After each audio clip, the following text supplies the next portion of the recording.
Hello friends, welcome to SK to all in one. இன்னைக்கு புதன்கிழமை breakfast lunch என்ன பண்ணேன்னு பார்க்கலாம் வாங்க. என்னோட பசங்களுக்கு பிரேக்ஃபாஸ்ட்டுக்கு சுண்டல் பிரியாணி வச்சு கொடுத்தேங்க. சாப்பிட்டு செம்ம டேஸ்டாக இருந்துச்சுன்னு சொன்னாங்க. நான் இதாங்க ஃபர்ஸ்ட் டைம் செய்கிறேன். இந்த சுண்டல் பிரியாணி சூப்பராக இருந்துச்சு. லஞ்சுக்கு முட்டை குத்து சப்பாத்தியும், ஸ்நாக்ஸுக்கு எள்ளு உருண்டை, கடல உருண்டை, சால்ட் பிஸ்கட் வச்சு பேக் பண்ணி ஸ்கூலுக்கு அனுப்பிச்சி விட்டேங்க. என்னோட பசங்கிட்ட பிரேக்ஃபாஸ்ட்டாக முட்டை குத்து சப்பாத்தி தான் தரேன்னு சொல்லியிருந்தாங்க.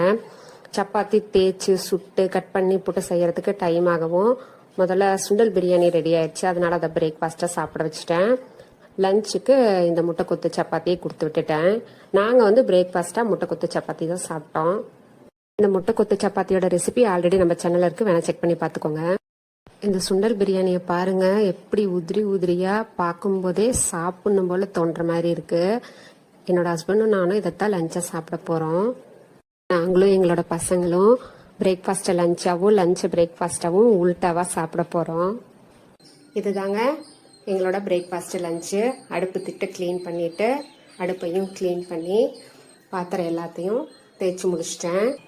ஞாயிற்றுக்கிழமை துணி துவைச்சிடுங்க. சண்டே மினி விலாகுன்னு போட்டுப்பேங்க, வேணா போய் செக் பண்ணி பாருங்க. அதுக்கப்புறம் இன்னைக்கு தாங்க துணியை துவைக்கிறேன். துணி எல்லாத்தையும் துவைச்சி காய வச்சிட்டேன். இங்கெல்லாம் காஞ்சிட்டு இருக்கு. இண்டிபெண்டன்ஸ் டே வரனால ஒயிட் யூனிஃபார்ம் போட்டு வர சொல்லுவாங்கன்னு ஒயிட் யூனிஃபார்மையும் துவைச்சி காய வச்சிட்டேன். பால்கனிலையும் துணி காஞ்சிட்டு இருக்கு பாருங்க.